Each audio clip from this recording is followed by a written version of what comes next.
This idea that a 5-year-old knows who it is and can choose what its life path is going to be is pretty questionable. I'm not saying it's not possible, but I might suggest to somebody that a 5-year-old doesn't necessarily know what's best for his long-term existence. I think I'm safe in making that claim. So I'm going to stick with it. And so it's this conversation about these banned books, and I say to this individual that it's a direct relation, it's a directly result of socialism. We are living in an artificially induced state of consciousness that resembles sleep. The poor and the underclass are growing. Racial justice and human rights are non-existent. We have been lulled into a trance. They have made us indifferent to ourselves, to others. We are focused only on our own gain. That is their primary method of survival. To keep us asleep, keep us selfish, keep us sedated. You're listening to Toward Anarchy on the Republic Broadcasting Network. Here's your host, Michael Storm.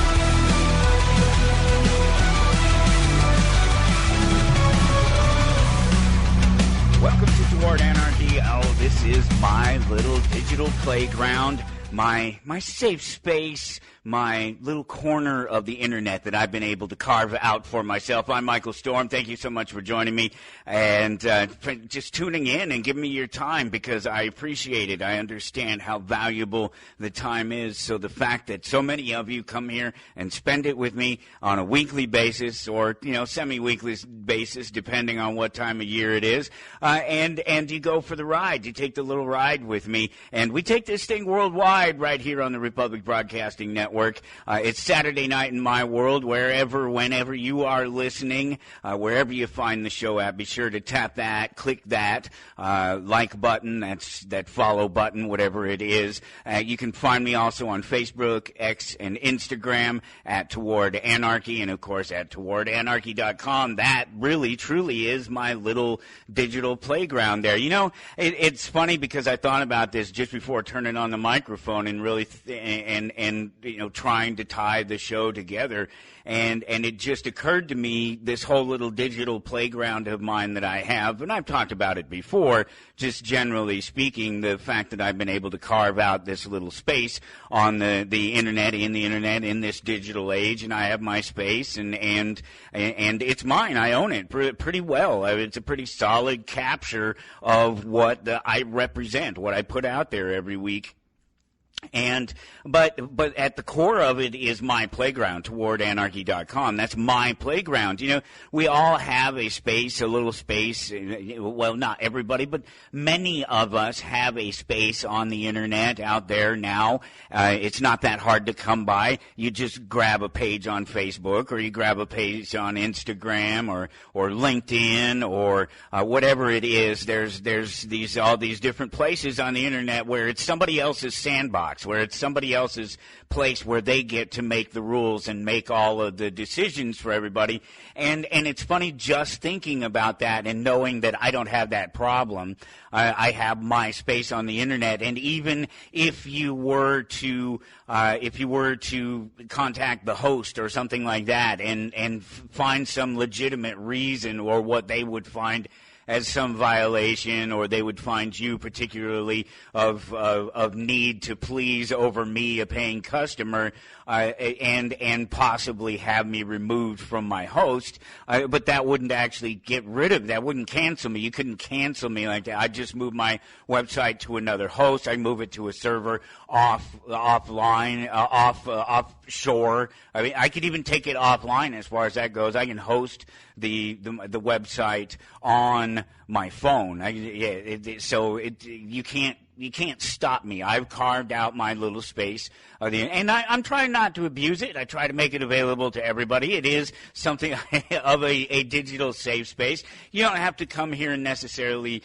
concern yourself or be worried about whether or not you are safe here, because as long as you don't come here bringing any judgment or any force into the conversation to make it go your way or to make people think your way, do things your way, then we're not going to have any problem. We're going to have our conversation, we're going to have our differences, and we'll come together, and we will resolve the conversation, we'll resolve the differences, or we won't, and we'll go our separate ways.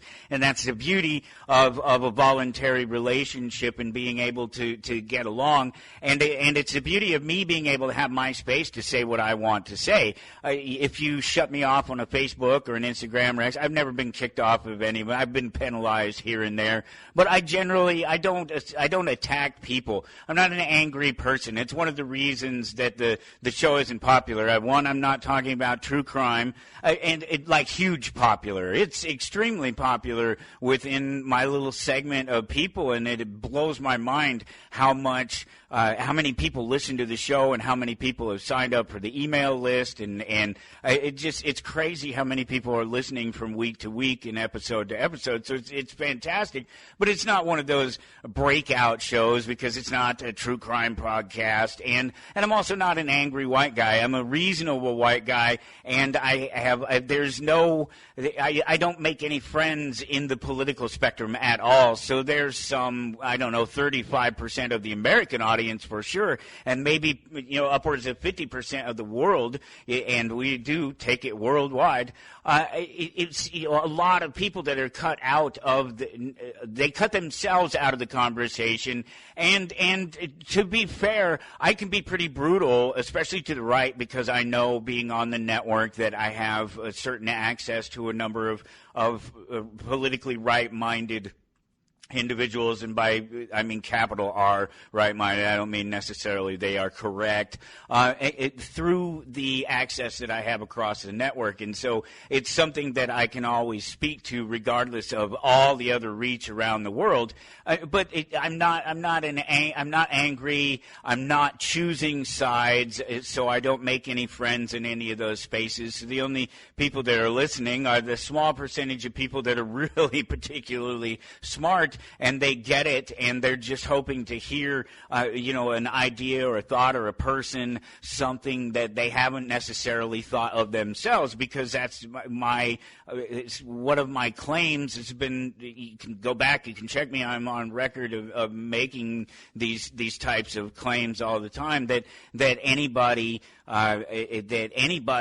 can, barring sort of physical or mental defect, can participate in these things and can think and be smart and work themselves into a space where they're wanting to learn and they're open to learning and they're open to change, different ideas, or just the same ideas, hoping for that one nugget again of the things that they didn't think about themselves. We all have something. We all have our things, everything that's going on around us in the world, and how much we deal with that, and then how much of that is forced on us by the other people around us and the people that we choose and the people we don't choose to be around, just sort of complicating the issue and generally really making it harder for us to just be comfortable and to just find a space to be able to think about things other than what we have to do in the moment, to give some thought to the world that we live in, or to ourselves, to get, there are just so many people walking around oblivious of their own reality and of their own needs, and so you're always going to find me here having a conversation like that, whether it's with myself or whether it's with Dr. Lloyd or whether it's with my guest coming up in the second hour, Alan Katz. Alan Katz is a professional, and he's Hollywood royalty. It's really cool to have him on the show.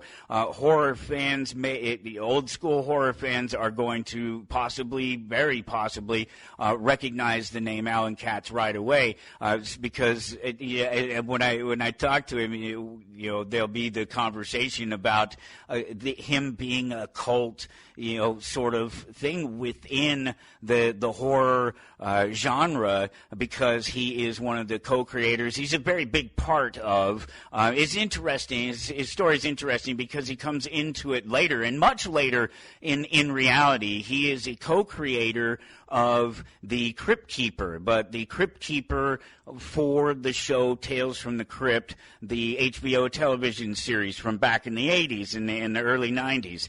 And he comes into this, the third season on, but the Crypt Keeper takes on his personality as the writer for it, and it's somebody else's voice, somebody else's look, but it's his personality that comes through the Crypt Keeper, and so he's a major portion of it. But the thing about that is they're all those guys that created that Crypt Keeper are late to the story, because we're talking about EC Comics, we're talking about Tales from the Crypt, we're talking about the 1930s, and very old pulp stories, comic books, that sort of thing that predate even superhero stories in some cases, and so obviously right up my alley to get a chance to talk to him. And it was really cool because he reached out to me across that Podmatch system that I talk about every once in a while, because there's so many cool. It's really neat that I'm able to use it. I use the free system,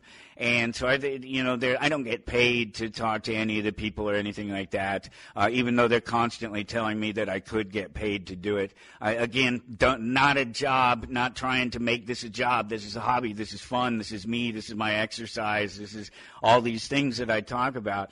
And so I don't want it to become work, and that would just be another one of these areas in where it would become work if I had to meet sort of expectations of even just a simple thing like that, where I'm being paid and I'm expected to behave or do a certain way at a certain time or something like that. It's already scheduled, and you've already heard me talk about how it's very frustrating, especially working with some of the middlemen, some of the people who manage these stars and authors and comedians and what have you, all these different peoples that I have this reach with through the Podmatch system, and so I'm not in the, and the fact that excuse me, let me get a drink.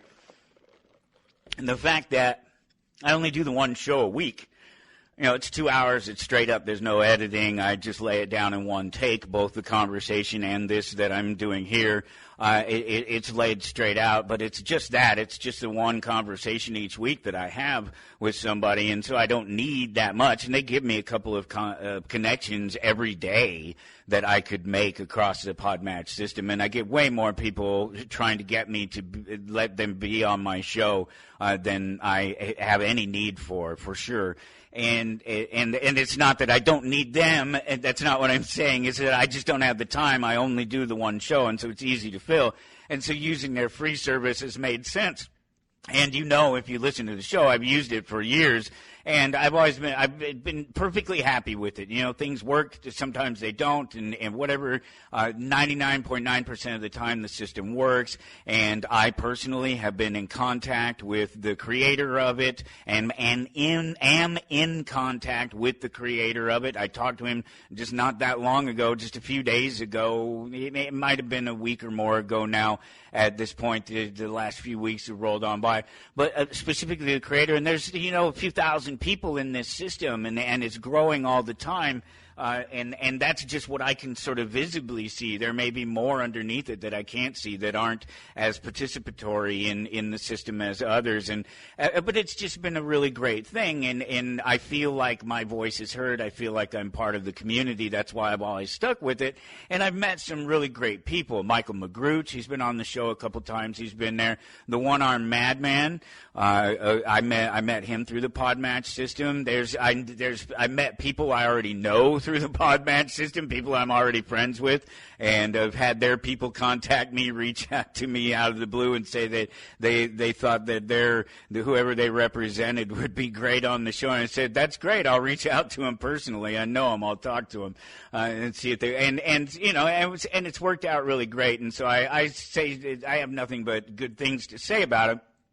And I don't stand to benefit from it any more than I already have. I just legitimately find it really cool. And I met Alan. Alan reached out to me and said that he thought he would be a good conversation on the show, and he's absolutely right. And I imagine that's because of the Podmatch system, and people that I've had on the show and other shows that I've been on are right up his alley. So I imagine our keywords meshed up and all that good stuff, everything that you hope for sure when you're talking about one of these, wanting to use a service like this, let alone if somebody were to pay for one. And I suppose that somebody like Alan probably does pay for a service. I know any number of them do, and that's why I'm always getting the message about you could make money if you interview this person. I don't care about that. I just want to talk to the person, and I'm happy to have the conversation with them and give them access to my little niche, the little spot that I've cut out of the internet that they can't take away from me. They can take away your Facebook and your Instagram and your X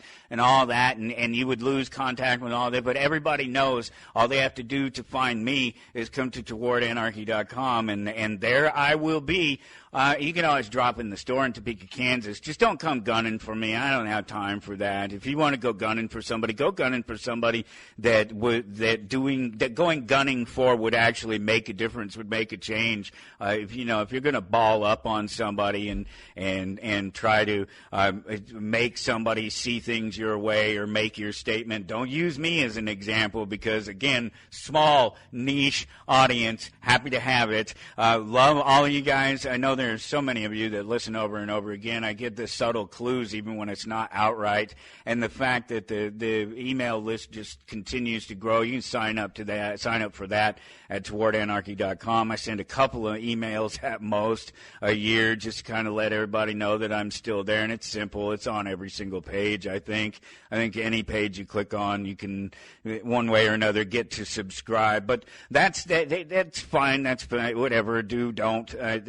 That's what it's there for. You can or you can't. It's up to you, and it's entirely voluntary. You put your email address in there, and as soon as you're done, you take your email address out of it, and I can't send you emails anymore. It's a beautiful thing. It really, truly is. So what I want you to do when you get to towardanarchy.com is I want you to look for the current episode. The current episode is 2533. If it's not right there on that front page when you get there, you can probably scroll down. It's probably on there. I try to keep a few episodes, not the entire run for the year 2025, but maybe 5 or 10 or so episodes of it. But then all you'd have to do is click the episodes button or the episodes link, and it'll take you there, and you just right there, 2025, and you'd see right there, right at the top, Alan Katz is up there, and we'll bring him in at the top of the hour, and we'll have that conversation. It's fantastic. You're going to love that. Until then, we're going to talk about banned books, the banned book list that's coming up this week, this next week. Starting, I guess, on Sunday when weeks begin, and it goes through the week, and it's a thing that happens every year, and it's something that I talk about every year. If you've ever watched any of the video, you can see it. I'm wearing it right now. Oh, I just bumped up against the desk because I turned. I'm wearing it right now. It's on my head. It's a hat. It says read banned books. It's something that it showed up as available through one of my distributors at the comic book shop. And I thought, oh, man, that's really cool. I'm going to get me one of those. I'm going to wear it around because I love the sentiment. But that's as far as it goes in terms of how I feel about banned books. And it's like I was saying, how I'm talking about having my space that they can't take away from me. They can take away your Facebook, and they can take away your X and your Instagram and all these various places if they take the whim to. They can't take away my little space on the internet. Well, it's the same thing with the banned books issues. And so when I see somebody make a claim that it's a bad thing that books are being banned in a public space, I have to say, well, wait a minute, what are you talking about? It's a bad thing. The books shouldn't be in a public space because there shouldn't be a public space. It shouldn't be up to the public what people can and can't read. And so when somebody comes along and starts saying, oh, here's the headline in case you're wondering, first Texas schools banned my book, now it's To Kill a Mockingbird, and it's an opinion piece by Ashley Hope Perez, and I get the sentiment, and I agree. I think it's a bad thing when other people are deciding for other people what they can and can't read, can and can't enjoy, can and can't experience, and that's as far as it goes. So when I wear a hat, and I wear it quite regularly. If you've seen any of the videos, you can see me wearing it fairly regularly. It keeps my bald head warm, and I have to be in a very cool studio because that helps keep computers quiet because they run cooler and they run faster and things work better and whatever, and you don't want to be hot and have to try to cool off anyway. So you work in a cool environment, and I'm bald. I need hair, some sort of magical hair formula, and I call it a hat. Sometimes it's a Batman beanie or something like that, but ultimately I cover up my bald head because it's cold, and God decided that I did not deserve to have a full head of hair by giving me screwed up genes and whatever. But so you see the hat, you see the sentiment, not the sediment, not my sedentary bottom line position that's settled at the bottom, sentiment of reading banned books, and that's because I urge you to read things that people have told you can't read, because they probably have an agenda. Now maybe, just maybe, and it's really possible, it's even possible, I doubt it necessarily from the state, but an individual telling you shouldn't read something or that it's not for you, maybe it's not. Maybe you take their advice, maybe you don't, maybe you look into it because it's just good to experience things for yourself, and we are just talking about reading something. You don't have to make any life decisions based on somebody's novel. Even if it's based on real life, it doesn't necessarily have to be you, and it doesn't have to reflect your life or even your interest to find it interesting. That's why I talk to random people that I meet on the internet. So there's no value, there's no real value in banning books. For one, it just makes them, it makes people want to read them. Excuse me. Okay. It makes people want to read them when they might not otherwise have even cared, or want, it's that sort of, ooh, it's naughty, it's bad, they don't want me to do it, I have to experience it, and that's why the better position to take on that is, well, of course, dear friend, son, daughter, mom, grandpa, I don't know, somebody, dude next door. Yeah, absolutely. Maybe great. First of all, let's admit, I didn't read it. Chances are real good I didn't read it. But not necessarily. To Kill a Mockingbird I've read multiple times in my life. It's one of the few books, novels, that I have read. Well, at least it didn't say Stephen King, because that's all I read when I was a kid for probably 4 or 5 years, basically through junior high, through early grade school, through junior high into early high school, and then of course that would be the end of my actual attending school career. But I'd read it. I read it in church. It was actually a church assignment. I remember Trinity United Methodist Church, corner of Broadway and 18th and Broadway in Denver, Colorado, downtown Denver, Colorado. Big, beautiful Gothic church on the corner. Was a member for many, many years growing up as a child. Okay, maybe not many, a few, like 3 or 4. I guess as a child at the age of sort of 9, 10, 11, 12, it might feel like an eternity, but yeah, no, it was just a couple of years. By the time I was 12, I quit believing in, actually I'd quit believing in unicorns long before that. I gave God a little bit longer of a chance. At that, and certainly it didn't find what I was looking for in the squabblings of the church church, the individuals in the church, in a big church like that, don't even get me started, no better than any large political organization trying to push an agenda. And it's, for as valid or good or warranted or voluntary as it is, it's still people vying for position to have things their way. And I witnessed it all. I was active in the church. As a child, I grew up in the church. I was one of those children that is the Jesus-like child. I was a lone child, one of a few who was always doing something in the church. I was always in the choir. I was always lighting the candles. I was always in the bell choir. I even traveled to perform at different places, and including the World's Fair in 1986,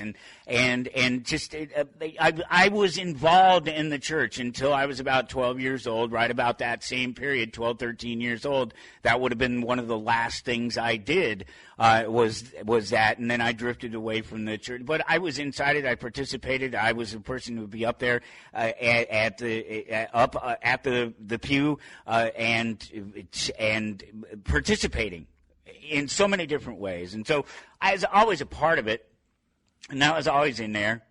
It's a nice little mix.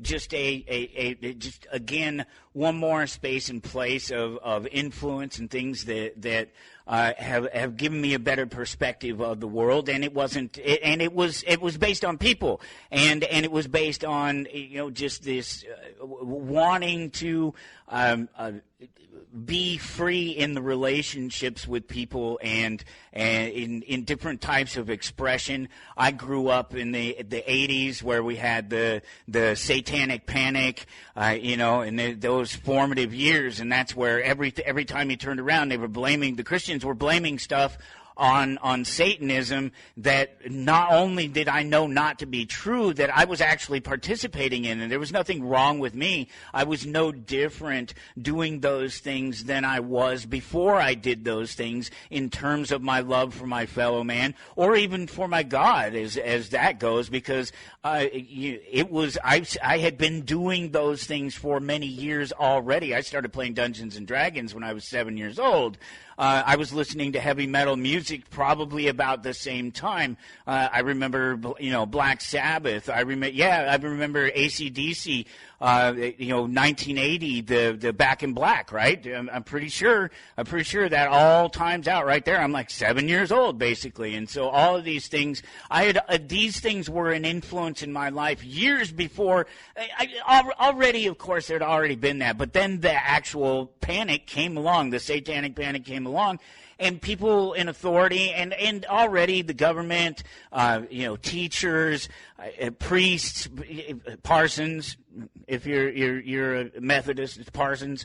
They're all lying to you, and they all have their agenda, and you've realized pretty quickly what their agenda is, especially if you're experiencing these things. And of course, I'm Gen X. That's my entire life. That's who we are as Gen Xers. That's who it turned out to be. We're the last.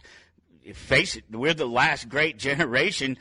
We hope that some of our kids and things are able to carry on our good names and the good ideas and the good values that we have. And we probably have the most stable relationships of any society ever, of any age generation ever.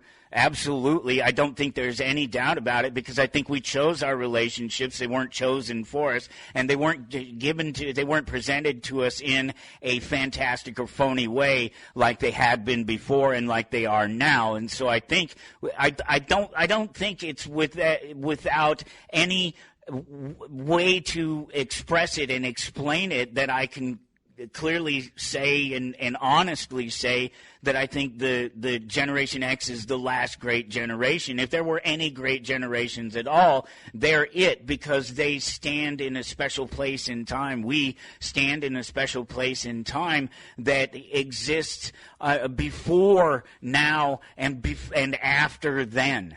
So all of that fake idyllic BS world that existed through the after the Second World War and into the Vietnam era and into the hippie era and all that fake ass, nothing came out of it. All that happened was the people that rebelled against the system went into academic BS areas and tried to take over and tried to push an agenda that isn't consistent with a shared vision of society. It's socialist, and that's what I'm getting at across the board when I'm talking about these ideas. That's the word when I get to this conversation about banning books and the fact that we should be banning public spaces, we should be banning public libraries. Public libraries are worthless anyway at this point. They are outdated and outmoded. You cannot keep the amount of information that is available on my phone. Even the worst phones with a visual interface that can go to an M.dot website. If you know what I'm talking about a website that's specifically made for small mobile screens, even the worst one of those, even the worst one of those. It just blows my mind, really, when I even think about it, that we're having the kind of conversation like this and that it's made into a political thing. Because if you don't... Somebody laughed at me. Here, let's see. Where's my phone? Somebody laughed at me directly, and I made note of the whole thing.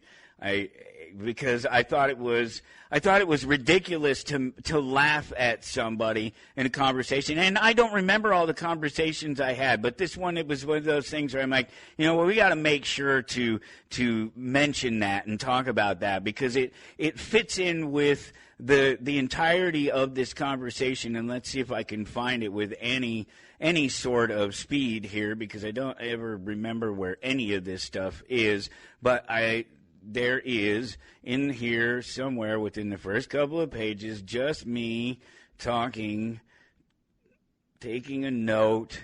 And so it was an NPR article that had come up that was something about it was this conversation, was the banned books conversation, and this is Wednesday or something like that. It's not even banned book week yet, and we're already all hot and bothered in the press about it and bringing up this conversation. And of course I have this conversation in my story. I talk about I'm wearing the hat that says read banned books, and it gets attention. People comment it all the time.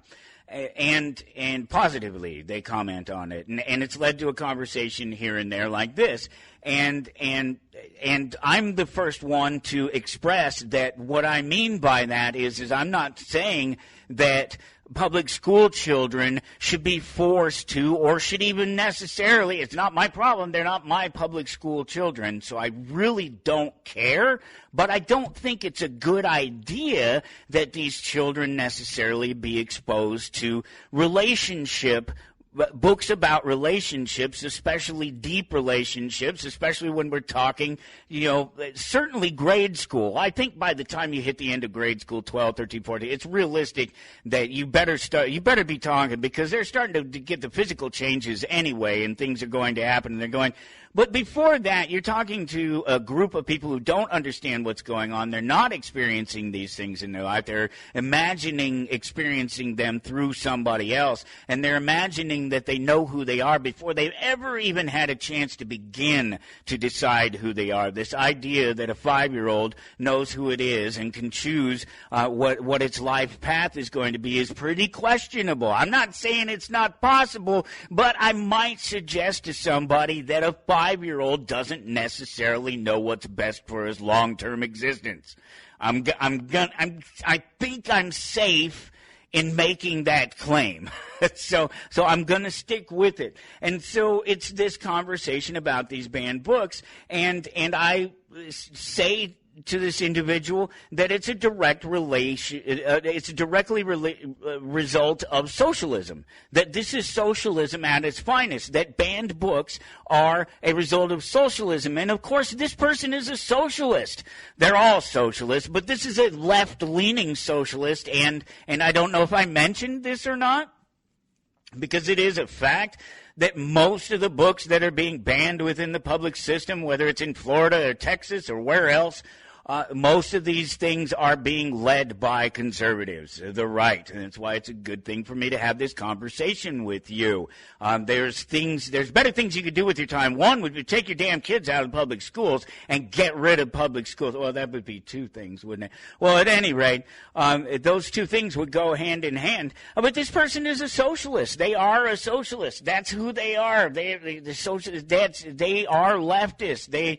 And not to that point where I don't like them, but that's what they vote, and they're likely to buy one of these lines about something like this, about a book being banned and it being terrible. And the fact is that it is a direct result of socialism, because socialism is where all the other people get a say, whether you like it or not. And so they get to decide, not you. You're one voice, if you're lucky, among many. It is socialism, it is democracy, it is government, it is the best government, and it sucks. You see what it's gotten us. But that's it. It's socialist. It's socialism. That's a direct. Banned books are a direct result of socialism, not fascism. Fascism tells you that you can hate things and that you should remove it from the space. But socialism gives fascism its ability to actually do that within the public space. So if you don't like these things being taken out of or put into your public school system, your choice, don't care, not my kids. Once again, I don't care what you tell your stupid kids, as long as your stupid kids keep their hands off of my kids and their stuff and me and my stuff. We'll be just fine. You will get along in life just fine. That's all we have to do. That's all we ever do. We don't ever have to agree on a single thing, but they need to keep their hands to themselves off of me, mine, my stuff. And it's a real simple thing to do. It's real easy to do for most of the world because most of the world doesn't know you. So the people that you do, you have to make this much, but just a little bit of effort on your part to not violate these people in any way, shape, or form. Very little. Still, because all you have to do is just be a good person and not be looking for ways to violate other people, looking for ways to take advantage of other people, regardless of what their views are. And so they scoff at the idea that banning books is a direct result of socialism, but it clearly is. It absolutely is. And because the fact is that nobody's stopping any of you from reading any book you want to. The only thing that's stopping you is access. And so access is not, especially in America, access is not about you being able to get it for free from the local library or from the public school system's library, whatever it is. Access in America is about you downloading it for free on the internet. What the hell else are we talking about here? Jeez. No, seriously though, I mean, you could absolutely get it for free on the internet. I can show you any number of places where you can do that, and you wouldn't even get in trouble for doing it. It's not illegal, especially if you couch it in a certain way when somebody asks you what you're doing with it. And you say, well, I am reviewing, and I have a thing, and I have a blog, and there you go. You have at least a legitimate argument for why you might have something that you didn't otherwise pay for that is the intellectual property or whatever of somebody else. It wouldn't be their physical property. It could be, but if you went out and bought the book, you probably should pay somebody for it. It's probably, the actual book. You should probably pay somebody for it. I don't know if the author will ever get a dime for it. That's a whole other thing. If you can buy direct from somebody, please do. That's why I suggest you shop in my store. If you ever want, if you think that this conversation that I have every week is worth supporting in any way, support my shop and support me in my life by visiting the store, and you support my community. You get what you want because it's one of those places where your thing is here, and that's why you're here. That's why you come here. It's a great place with all the toys and all the card games and all the board games, and I play a new board game every week, and I didn't used to get to do that, and now I have for years now, basically. Every week I get to play a new board game or a new card game or something, and it's wonderful. It's a great life. It's a wonderful thing, and my customers make that possible. But for someone to scoff at me about socialism and banned books is just somebody that doesn't understand. It's somebody that's bought into the trip, and the fact is nobody's stopping you guys. If you don't like it, if you don't like your kids being exposed to this, if you want your kids exposed to this, stop supporting socialism, and then you get to make the choice. You carve out your own space, and you get to make the decision on it. I shouldn't even have to explain that. It should be that simple. Obviously, there's no such thing as banned books. There are spaces in which books are not available to you. That's not banned books. It's not the same thing. And in pulling them in or out of any public space, look, it's a public space. You get what you ask for when you talk about public space. Go to towardanarchy.com. It's 2533. That's the episode. Again, if it's not there on the front page, click the episodes button. Scroll down. Look at the anarchist audit. There's a bunch of links, and I'll click on a few more of those. We still have plenty of time left. But there's a great quote. The anarchists never have claimed that liberty will bring perfection. They simply say that its results are vastly preferable to those that follow authority. Benjamin Tucker. And that's it. That's the argument, right? Is that it's we're not claiming that freedom, that total freedom, that liberty, the actual freedom from the state, freedom from obligation to the state. That's what liberty is.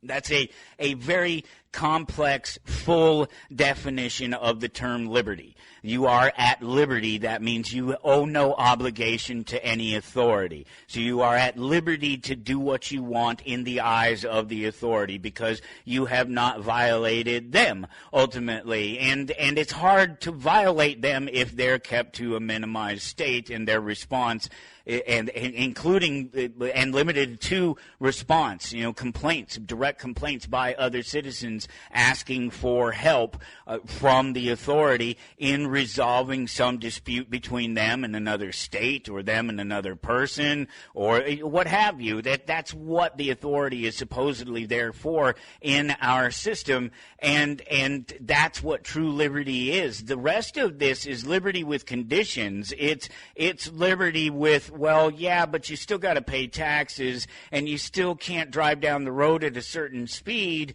or forget to change your blinker because arbitrarily, and it is, believe me, it's very arbitrary. I've spent enough time watching these cops, especially now that they're available on the internet, and there's one of the local scumbags in particular that even changed his name to be an internet star to make him say his name is now Trooper Scumbag. I don't know what the hell it is. I don't know the guy, but I know that he spent literally an entire career using political and social opinions to violate other people to collect a paycheck. And whether they were guilty or not, whether there was moral or not, whether the claim was by the state or there was an actual injured party with damages.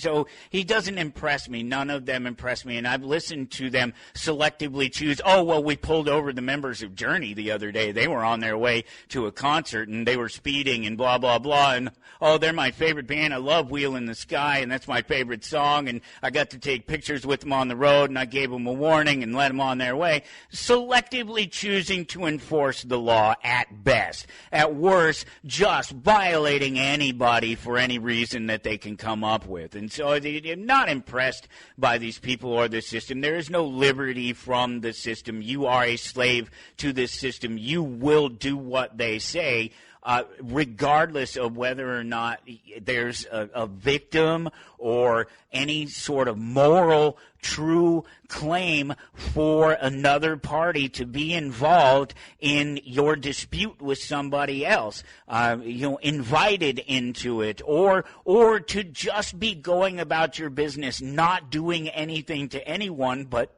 violating one of these political or social opinions, smoking a joint, being drunk and driving. It just doesn't make you think, oh, but that's just terrible. Drunk driver, what are you talking about? That's a criminal. That's a bad person. No, a bad person is somebody who's harmed somebody. A drunk driver is an idiot, a moron, a fool, somebody who's rolling the dice and gambling, but they're not a criminal unless and until they violate somebody else or somebody else's property. And that's the point. That's true liberty. That's the free society that you don't have, that your democracy does not give you, never has, never will, not even remotely.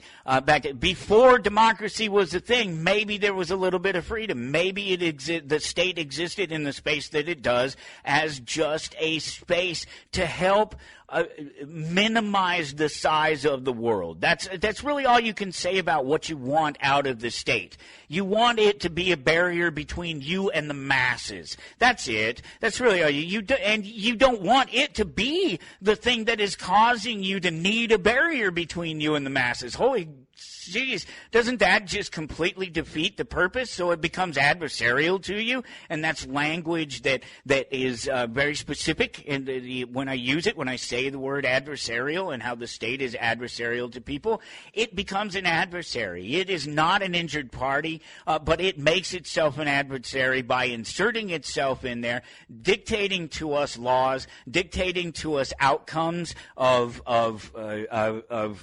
interactions between people in all places, in all spaces, from employment to personal relationships to customer relationships, whatever it is they're involved. There's nothing voluntary. There's no liberty involved in your authority. And I thought you just might like to hear that. You also might like to know another piece of information that is also a lie about America, and there's this wonderful image that expresses this up there at towardanarchy.com, episode 2533. Scroll down to the bottom. As always, there's some image. It doesn't always change every week, but there's always some image there. I try to change it most weeks. Sometimes the message is so good and it's so apropos for what I happen to want to talk about at that time that I leave it for another week or something. But generally speaking, a new little meme, new little image. And this one is very clear. There are two tools shown in an image. One of these tools, this is not a quote, some of this is my language. One of these tools is used as a murder weapon in hundreds of cases every year and can be purchased without a background check, and the other is an AR-15. So can you guess what the other one is? I know. Put your hands down. It's fine. We all know you're smart. Everybody knows, actually. It's like asking, what was let's see, the guy in ZZ Top that didn't have a beard, his name was Frank Beard. I'm genius. I know trivia. No, everybody knows it's a hammer. It's a hammer. You can buy one anywhere. You can buy one at Walmart. You can buy one at King Soopers, at Dillon's, at Alvin's, Aldi's. That's another one. The Alvin's is another. I don't know. You can buy it. You can buy one just about in any store.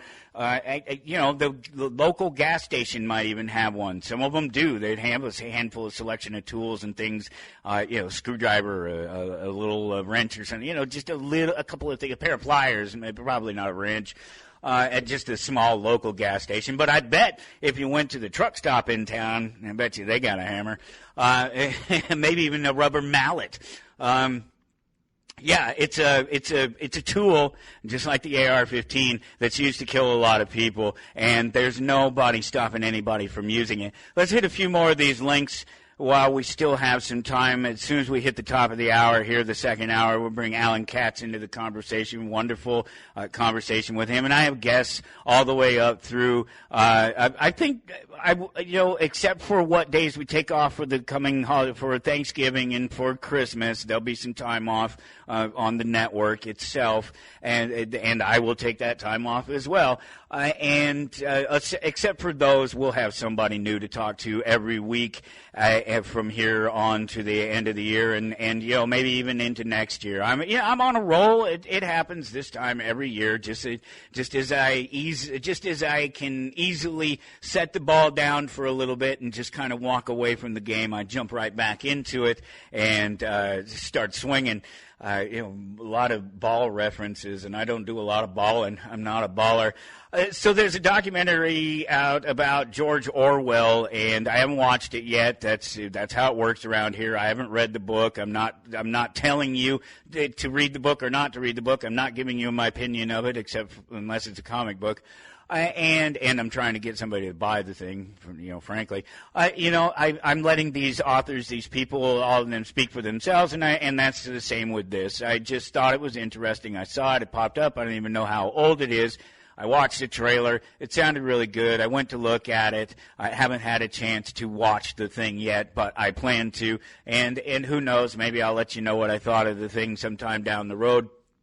But ultimately, it's about Orwell, and it's about the things that sort of prompted him into writing 1984 and Animal Farm and the various different things that he wrote that are all very apropos of socialism and politics today and the world today. It's called Orwell 2+2=5. It's on filmsforaction.com. I think the link is up there. I click on the link, but no, it's a .org. That's why I wasn't sure. I didn't know if it was a .com or whatever, but it's a .org. I don't know. Maybe they're smart and they own the .com and the .net and a bunch of the others too, and it redirects to their .org.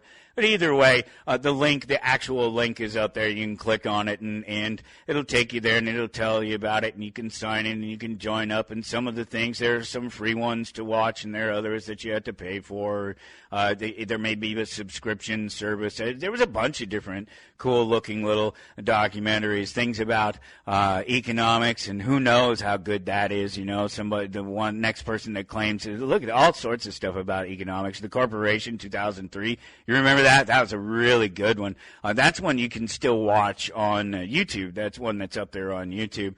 There's probably some things up here like I can't even imagine what all might be up here. But I saw the Orwell thing, and there's a trailer up there, and you can watch the trailer, and it just sounded really good. It was keying in on all the right things, and that's not necessarily an easy thing to do, because some people don't take Orwell as literally as they could, because they don't realize that he was relatively, knowledgeable. He was in the know of things that were going on, and that the things that he was talking about are what people were planning for society. The people that ran things, maybe before the people now, and even maybe a little before that, because we're talking about a little bit of time ago. But the same general people have been handing over control of things. The corporations, even the football teams, not just the teams themselves, but the players on the teams. I was watching one of the games the other day because I subscribed to Paramount Plus for a little while because I wanted to catch up on South Park and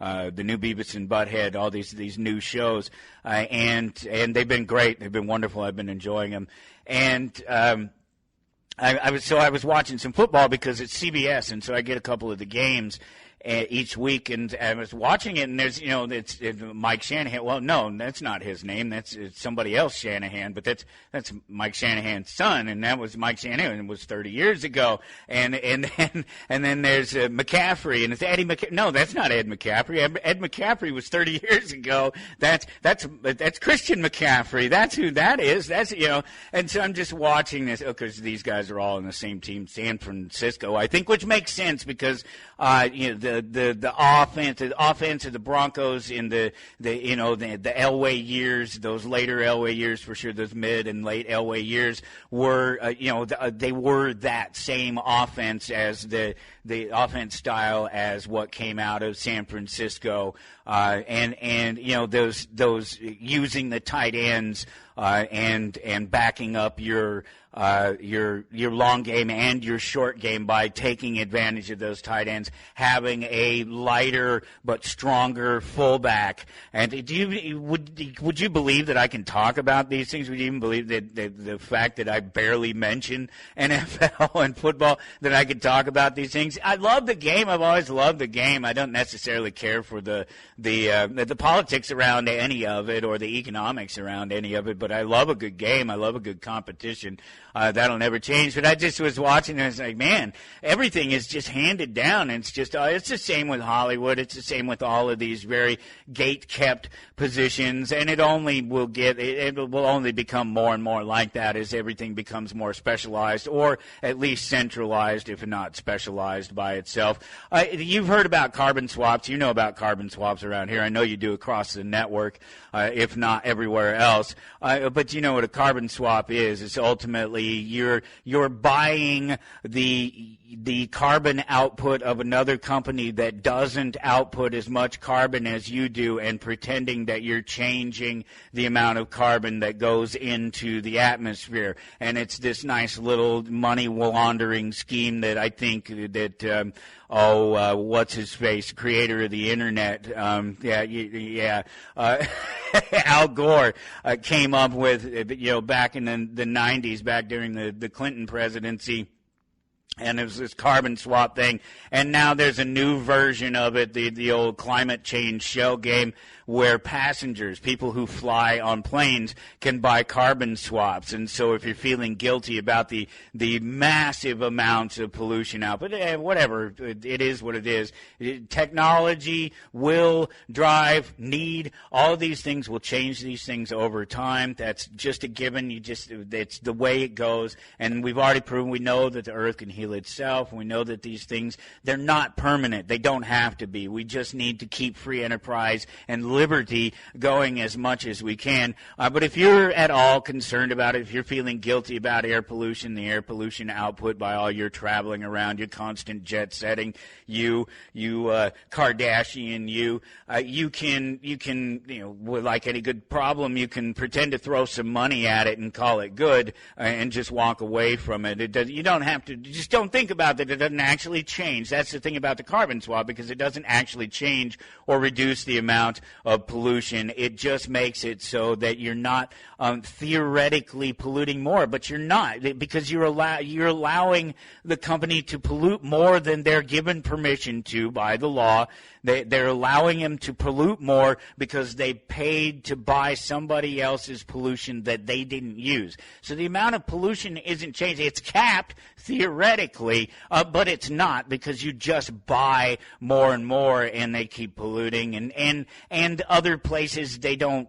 Other companies, other nations, they don't subscribe to it. So it doesn't really stop. It stifles a need for improvement. That's one thing that you find out about subsidy. Subsidy doesn't improve things. It keeps the bad things going. It keeps whatever's wrong going. And I'm talking about government subsidy. I'm talking about welfare. I'm talking about socialism. These things, it just keeps the bad thing going. It doesn't ever provide clarity. It doesn't ever give people a chance to stand back and look through at anything past the politics and the money, and look at the problem and solve the problem and work on the human resolution of the problem, finding the new and creative ways to do things so that we're not doing them the old way, and so that the things that we're causing a problem become less and less of a problem over time, because we have the freedom to do it, to look for them. Disney and some other people are telling AI and other image and video creators to cease and desist. They're suing people. They're doing all this. You know how I feel about these things. But I'm going to give you a specific example in the case of Disney. Disney, of course, owns the Star Wars properties. And so Star Wars is a big thing. And Star Wars has a huge fan base. And Star Wars has had, for many, many years, cosplayers and other people who make their own uniforms. They spend their own money, create their own things in copy of or likeness of Star Wars characters, Star Wars ideas, and these things have been going on for many, many, many, many years, and they've never cost Disney a single dime. All they've ever done is increase the interest in those things. And as long as Disney is not offering every single one of those things that is created out there, and they can't, there's no way. They've already proven that they can't do that. That if they have any ability it all if we concentrate on the small world, control themselves, and let the rest of it go so that they can make their money and not try to choose a particular direction for things, and let the lore go on its own like comic books have done for many, many years on their own. We get that these guys, there's this need to put these creators out there, and there's this space for all these creators to come in and do these things, but there's a limit to the people that are willing to put out the money, the time, the effort to absorb those things, and that's where the breakdown occurs, and that's where you get the problems that you do with Magic the Gathering and some of the things that are going on in that world right now. And you hear me talk about it here and there, but we don't have any time to even get into it all. All I'm saying is that Disney has never lost a dime by people cosplaying and copying their stuff and using digital things in particular. There are particular digital tools that have been around for a couple of decades at this point that have been able to produce almost lifelike, and at this point very much lifelike reproductions of the Star Wars characters, the Star Wars look, the Star Wars feel, and there are people all over the internet that have been using it for years, and it hasn't cost Disney a dime. It's never cost them a customer. But turning those people off has. Alan Katz is coming up with me next. Stick around. We'll be right back on Toward Anarchy. You're listening to Toward Anarchy. I don't have to tell you things are bad. Everybody knows things are bad. It's a depression. Everybody's out of work or scared of losing their job. The dollar buys a nickel's worth. Banks are going bust. Shopkeepers keep a gun under the counter. Punks are running wild in the street, and there's nobody anywhere who seems to know what to do, and there's no end to it. We know things are bad, worse than bad. They're crazy. The air is unfit to breathe, and our food is unfit to eat. I don't want you to protest. I don't want you to riot. I don't want you to write to your congressman because I wouldn't know what to tell you to write. I don't know what to do about the depression and the inflation and the Russians and the crime in the street. All I know is that first, you've got to get mad. You've got to say, I'm a human being. My life has value. You're listening to Toward Anarchy on the Republic Broadcasting Network. Here's your host, Michael Storm.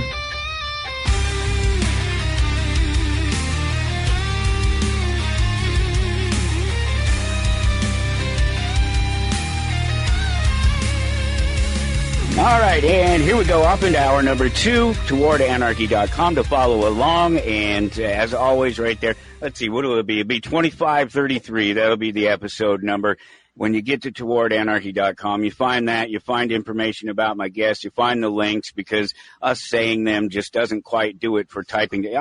I had links at my fingertips a minute ago and they wouldn't work, and we're going to try to get you to remember links and to connect with people using voice. It's not going to work. It's not going to work at all. If you get to towardanarchy.com and you do find 2532, you'll see my guest is Alan Katz. Alan is Hollywood celebrity, Hollywood, royalty, I would think. And I would not. I was always a rebel, trying to storm the castle as it was. Yeah. Yeah, we'll have to get into exactly where you fit in there, and I'll qualify this statement because it's a true statement. It really is. If you were to go look up Alan on IMDb, you'd find his page, you'd find his picture. It looks much like he does right now, in fact, and you would see that he's got a small but very distinct and very great background in Hollywood as co-creator of the Crypt and a number of other things. Yeah, if you want to go check it out, it'll be there. Like I say, we'll always provide the links for you. I thought the coolest thing I saw up there, other than, just the sort of resume thing, and possible future works, there was something there about something in the works, but no real data on it. Maybe we'll see about that. But I noticed as I kept scrolling that it said you were a huge fan of Life of Brian, and that I'm a Python guy. I love Monty Python, of course. Who doesn't, right? Yeah. And Life of Brian is fantastic. Not to send us in any particular direction down the road, but the one scene where they're on the bleachers and they I don't know, maybe it's Eric Idle. He wants to be a woman. I don't know, remember which one it was, but it's so apropos of today, and a lot of people have brought it up, including even John Cleese himself. has made a point of, we were, 1970, October 1970, maybe, it was almost, I don't know, October 8th or something like that. I think I saw when I was looking. 1979, not even the 80s yet, and they're already ahead of the game and talking about sort of where we are socially today. So my guest, Alan Katz, I appreciate you joining me. Thank you for the time. Great to talk to you. So you're Hollywood royalty to a lot of people that are horror fans. Let's face it. I mean, you have, like I said, short resume, but really distinguished. And the Crypt Keeper, just a little anecdote. So our Christmas tree, and the family, 3 kids, wife, our Christmas tree growing over the years, never been a traditional Christmas tree, not ever. Family Guy, Simpsons, Star Wars, Barbie, you name it. Pop culture things. I'm into comic. I own a comic book store. You see some comics behind me, toys, things. Just stuff like that. Very representative. But only one horror thing on the tree, and it's the Crypt Keeper. I am honored. I am honored by that fact. What I've learned in the past couple of years, I started attending horror conventions around Los Angeles. Yeah. And I began meeting the horror fans in the horror community. The first thing that I learned right off the bat, the horror community are the sweetest people on the planet because they've sublimated so much of life's vicissitudes into horror. And they walk around the conventions, many of them in cosplay, dressed up as Freddy, as Jason, as Leatherface. The first convention I went to, she couldn't have been more than 5. This little girl in a perfect Leatherface costume, right down to the appropriately sized chainsaw. Amazing. But the people walk around dressed, covered in gore and spatter, and they're so delightful and lovely and sweet. And I sat there behind a giant banner that said Tales from the Crypt. And as people would, oh my God, Tales from the Crypt. The story I heard repeatedly had 2 variations. One, the key thing was for an awful lot of people, Tales from the Crypt was their gateway drug to horror. We kind of popped their horror cherry. And the weird thing was that they watched it despite the fact that their parents told them, you are not watching that show, or even more, which was more surprising, they watched it with their parents because their parents were horror fans who thought this is the perfect way to introduce people they loved to something they loved. And the Crypt Keeper himself is an archetype but the Crypt Keeper is what made it all work. It's the Crypt Keeper who, despite the fact that if you look at what we did in the episodes, I mean, I think of the What's Cooking episode with Christopher Reeves and Bess Armstrong and Judd Nelson and Meatloaf, where at one point Judd Nelson chops a butt steak off of Meatloaf and slaps it down onto a platter. Somehow the Crypt Keeper made that okay. It was okay, right? Yeah. Well, cannibalism's okay. One of the things that is great about humor is that, humor. That's where I'm getting. I'm ahead of myself. It is, to me, it was black humor. That's it. One of the great things about horror is that it is its own special genre. It can be funny, it can be melancholy, it can be thrilling, it can be all of these things. And that was what was great about the Crypt Keeper. I know what I loved about him was that he was just sarcastic, and again, he's this archetype. Existing characters, Spenguli and Elvira, Mistress of the Dark, and people like this who introduced and hosted programming like this over the years. And the thing about it was campy, and it was funny, and it was sarcastic, and the jokes were cheesy, but it made, if nothing else, it made it palatable for. It made the rest of it palatable, like you said, just slapping a pound of flesh down. but those characters all understood their audience. Yeah.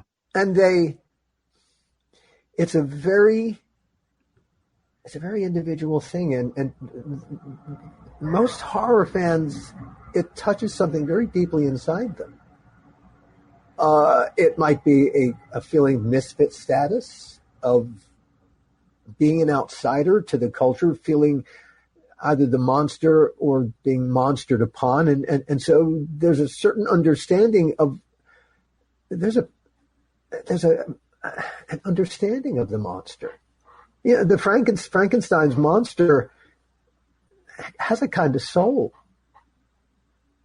and he even wants to be loved.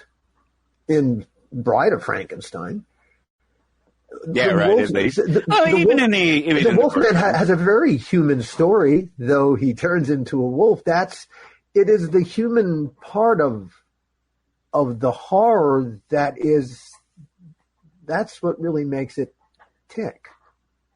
Right. Well, it's the juxtaposition of who we are as people, who we want to be in a polite society as people, and who we can be as very beastly animals. Yeah. Well, there's a monster inside every last one of us. Just right. Don't let it loose. Who knows what's going to happen? Well, yeah, and it's the stronger person that recognizes the monster and controls the monster and realizes that it's a part of them and doesn't deny it, because it's the ones that deny it where it creeps up on them and sneaks out and it gets reflected out into the real world and you see true monsters harming people. I don't think of anybody in the political spectrum that could do such things, but orange hair aside. I though I would love to, I will not venture there with you. Yeah, you have to take a few shots, especially the easy ones. Come on. Yeah. But no, one of the things that I used to be a very political creature. Up until the last election, I was obsessed with politics. As that election's results became known, I turned off the news. And I started listening exclusively to podcasts. I was a podcaster already, but suddenly right. I was beginning to build a podcasting business, and I thought, you know what? I devoted myself mostly to history because it was as far removed from the politics of the moment as possible. And the thing that I learned from listening to a whole bunch of history podcasts is how history keeps repeating itself again and again and again. We never learn. No, we never learn. I don't think it's possible for us to learn. And we really swing continually between two very particular, I wouldn't even call them extremes, just very, it's Rome. It's really hate. We're either the Republic or we're a Caesar. And it's these two things is what we continually vacillate between. And when the idea of the Republic becomes too strong, the more militaristic side says this is elite and seizes control, and then suddenly it begins to lose control because it's harder than it looks and it's expensive. And when the economics undermine the military's ability to maintain itself, well, then you can be taken. And it does get taken, and suddenly the people rise up again, and now you're heading back toward a republic until suddenly it becomes too elitist, and it goes back and forth and back and forth and back and forth. That is the nature, apparently, of us, the Homo sapien. So, but it was incredibly informative, and at the same time, the world of podcasting, from a creative standpoint, and I mentioned before we started that I've always been a bit of a rebel. No, I am a rebel. And I worked within the Hollywood system, and it made me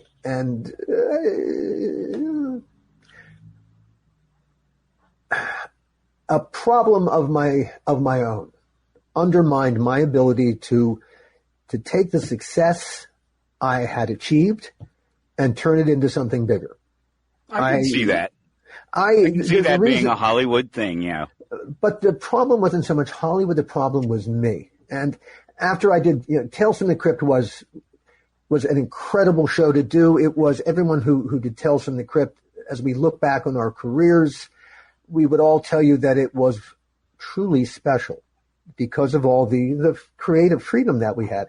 I went aboard Crypt in the third season, and I did 5 seasons and 70 some odd episodes. Over the course of that whole time, I got a total of 3 notes from HBO.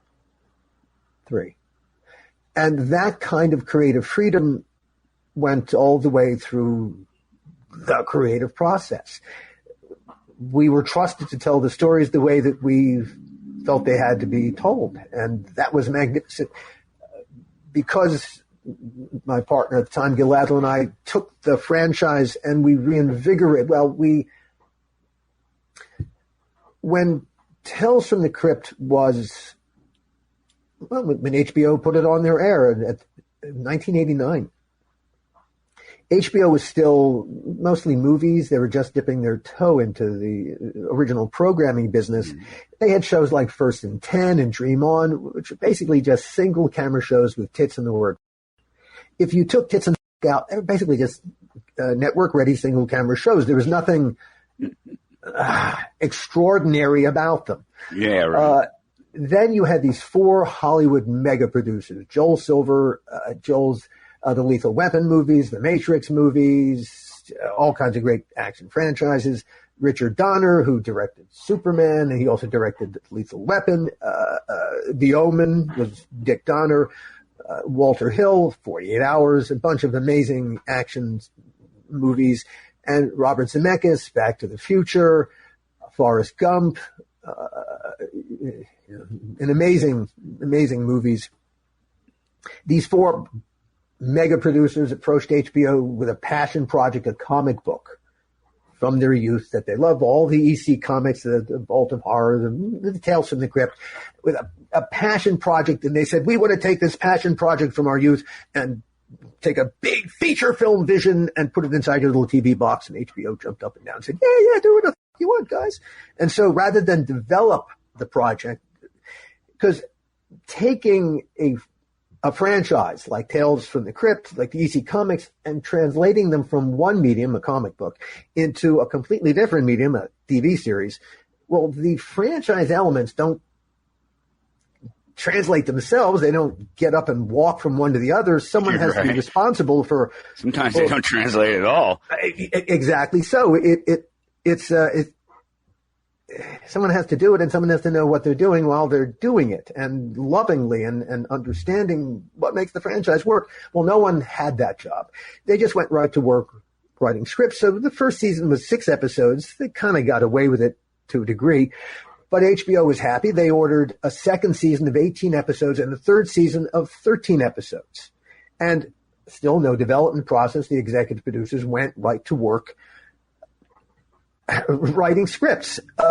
So no development process for the show, which is why the second season really ebbs and flows. And towards the end, it just falls off completely because no one's minding the store.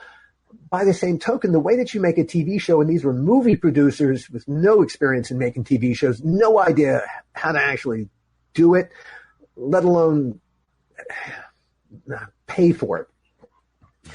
When a network pays a licensing fee to run a program, whatever they pay each time, if they run it 1 time, 2 times, 3 times, that license fee that they pay is not going to pay for the cost of production. You need what's called a deficit partner to pay the actual cost of production. Oh, sure. And they'll get paid back whenever the show gets into, becomes profitable in syndication, usually of one kind or another. But that could take years. And that's the deficit partner's risk. Well, the Crypt partners never got a deficit partner. HBO cash flowed the whole thing. And at the end of the second season, even the day before the wrap party, HBO handed the executive producers a financial statement that said, guys, if you want the third season, then there was a lot of money for the executive producers in the third season, you owe us $1 million. Get out your checkbooks. The executive producers promptly canceled their wrap party, fired everybody, got out their checkbooks, and gave HBO the $1 million, knowing that they were going to get their $1 million back right off the bat by taking it out of season 3's budget, which they did. Now, HBO wanted to hire a responsible producer to run the show. And my partner at the time, my partner for a decade, was a guy named Gil Adler, who I met my very first week here in Los Angeles when I was meeting and greeting people. Now, I'm not a horror guy. I've never been a horror guy. I came out of comedy, and I had written a comedy, and Gil was one of the first producers who read it and said, hey, we should partner on stuff. Gil, not a horror guy either. He came out of the theater in New York, but he trained as an accountant. And he understood that if you have $1 to make your movie or TV series, do not spend $1. You have not got it. But hey, if you can do your TV or movie show for 99 cents or 98 cents, make it look like that $1, well, no, you're on to something. Hey, better yet, if you can do it for 97 cents and make it look like $1 or $2, now you've got something. The creative process is really just problem solving. And Gil's solution to solving the problems wasn't throw more money at it. It was throw more creativity at it, which was the way that I approached the creative process. And so we became tight partners. HBO had hired Gil to produce a show for them called The Hitchhiker up in Vancouver. Oh, yeah. I remember that show. That was a great show. Yeah, and Gil produced that, and so HBO knew that Gil was a very strong physical producer in the sense that he knew how to spend the money and get everything done. Yeah. And quality. They had a problematic production at HBO, very expensive and big egos involved. It was called Vietnam War Stories. It was shooting in Savannah. It was over budget. Scheduling was all screwed up. And they sent Gil to set the ship aright, which he did. And not only did he bring it in, it won awards. And a little while later, HBO had another problematic production that needed a steady hand to take it over. That was Tales from the Crypt. And as I was Gil's writing partner, Gil said, well, if I'm doing the show, I got to have Gil on, I got to have Alan on as the story editor because, someone's got to mind the franchise here. And since the Crypt partners didn't care, they never thought about that you needed one to begin with. They said, sure, whatever the fuck you want. And so I got hired, not because of my bona fides, I didn't have any, but because of my partner. And it was a show.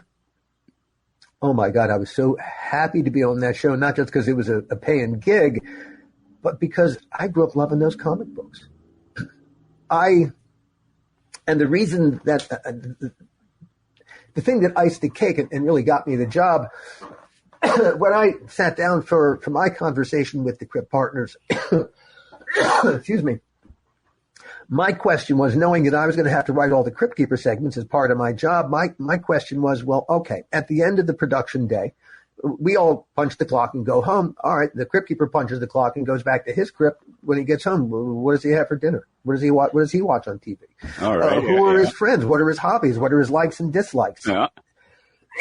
And what I had walked into, just as the Crypt partners had not developed the show, the series, and sure. Deficit partner, they had not developed their host. Excuse me.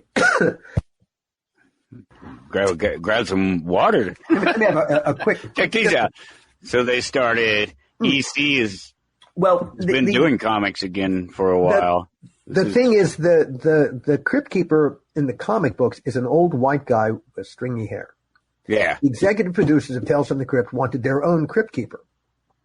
And one day, purely by chance, at a storage facility, Joel Silver discovered that the storage locker across the hallway belonged to a guy named Kevin Yeager, a special effects maestro. Among the other things that Kevin created is Chucky. And when Joel saw what was inside Kevin's locker, Joel said, you gotta make a Crypt Keeper for me, which Kevin Yeager did. He created the Crypt Keeper puppet, which is actually 6 puppeteers working together. It's not one puppet. It's actually 6 puppeteers doing various different things. And then Kevin found John Kassir to be the voice of the Crypt Keeper. And so now you had a great puppet and a great voice, but no one asked the question, but who is he?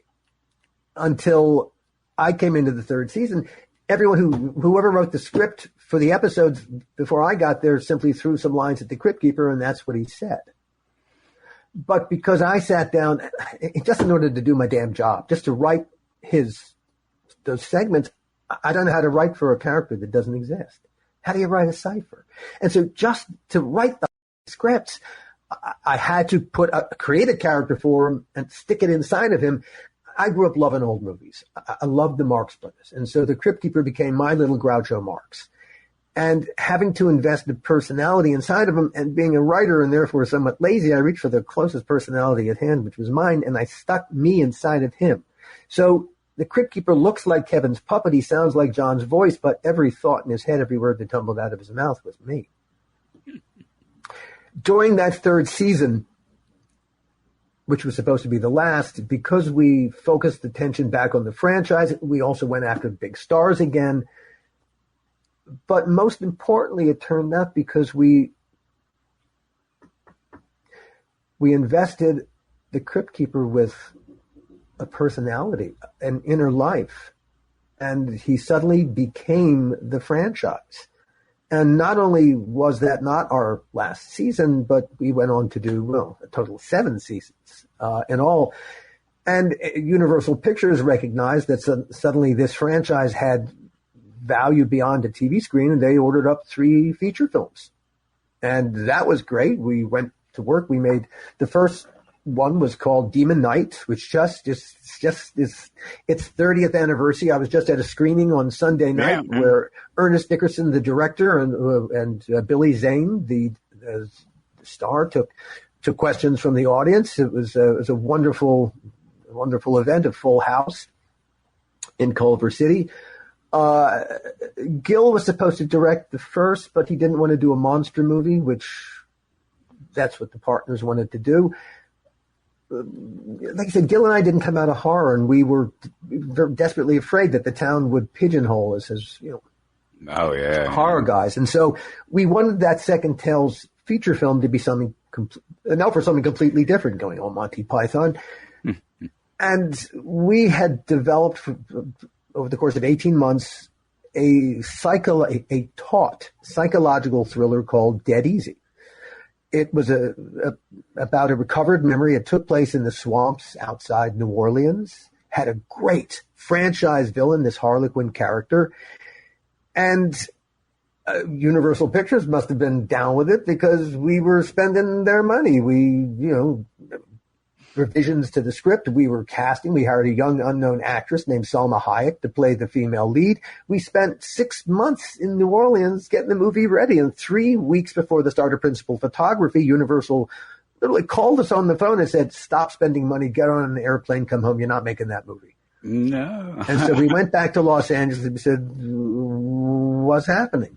And they stuck this other script under our noses. They said, "You're going to make this instead. It's called Bordello of Blood. Your release date hasn't changed. You still start in 3 weeks. Get to work rewriting this, guys. You got a movie to make." Well, where the hell did Bordello of Blood even come from? Okay. And about this time, a brand new studio called DreamWorks had come into being. And that was Steven Spielberg leaving his deal at Universal, not the lot, but just his deal, and becoming a studio unto himself. And being a new studio, he had to begin making talent deals. That's what studios do, and Universal was afraid of losing another big piece of talent. One of my executive producers, Robert Zemeckis. Steven was his mentor, and Universal didn't want Bob to leave, and so they said, "Bob, we love you, Universal. What can we do to make you stay?" And I don't know, Bob stayed, so the deal worked. I don't know any other part of the deal. I know one deal point. Universal Pictures agreed to buy the first student script that Bob Zemeckis and Bob Gale, the future Back to the Future guys, ever wrote when they were film school students at USC for $500,000. It's called Bordello of Blood. It was just a way to put money in Bob's pocket as part of a larger deal. It's a deal point. There was no expectation that was going to try to make this student script. But after the deal was complete, Universal sat there thinking, "Are we just going to eat $500,000? Hey, wait a minute. Bob's about to executive produce this other horror movie, this Dead Easy thing. We spent like $50,000 on the script. We'll take it out of their budget. Guys," they said to us, "look, you're going to make Bordello of Blood instead. It's got Bob Zemeckis and Bob Gale's name on it. That's bigger than Alan Katz and Gil Adler's name, right? Get to work. You start in 3 weeks." Now, we went, not just Gil and I, but the entire creative team went from making a project we invested 18 months in, and we all saw it as a chance to show the town that we were not one-trick ponies. We were all invested in it every which way you could be with this project, Dead Easy. And now we're being told, no, instead you're going to make a student movie because of a deal point that had nothing to do with you. Well, if you go and make a movie for those cynical reasons, do not be surprised when every day is stupider than the day before, which is exactly what happened. And we went from making a project, Tales from the Crypt, which was creative perfection. Now we're making a movie for all the wrong reasons, and it cascaded from there. Literally every creative decision that got made by virtually anybody that followed was compromised and worse. And it did go steadily downhill from there in terms of, it was, from the audience's point of view, it's an okay horror movie. It's okay. A lot of people really are quite fond of it. It's fine, whatever. But I can tell you that the making of the movie was my own personal Waterloo. It was, we could have made our release date, but Universal by that point didn't care. And we didn't make that Halloween. They held us for the following August, and they dropped us in the doldrums. And so we really didn't open at all. And from that perspective, the movie bombed. But by the time the movie had opened and bombed, Gil Adler and I, my partner of 10 years, my best friend of a decade, we were no longer on speaking terms. And we did not speak for 25 years. Now, this experience ultimately, man, I did a couple of seasons that I really enjoyed on a show called The Outer Limits as a co-executive producer. I was involved in a couple other projects here and there, but I began a 2-decade-long spiral into a deepening depression and a writer's block I didn't even know I was in. And it was all set off to a degree by the making of Bordello of Blood. It turned out I was keeping a secret from myself that undermined my confidence in myself as a human being. And 3 days before Christmas, 2016, I came within literal inches of killing myself. I knew I was in a bad way. I grew up, my dad was a surgeon, so I grew up in the medical culture, and I knew that my GP had no experience in the kind of mood stabilizers that I needed to take. The last pharmaceutical rep who walked through his office said, "Hey, you got any depressed patients? Give them some of this. This is what we sell. Maybe it'll help them out." Yeah, right. This kind of medication, it's a lab experiment under the best of terms. I did not want to be a lab experiment where none of the boxes got ticked off. So I had done my own research, and I went to my GP. I said, "Look, here's what I just tried to do, and here's the medication I've been thinking about. Would you please prescribe this for me?" He whipped out his smartphone, looked and said, "Okay, that would make sense." And he wrote the prescription. I picked it up, went home, told my family what I was going to do, and took that first dose, and then I got so lucky. Within 36 hours with the minimal dose, I leveled.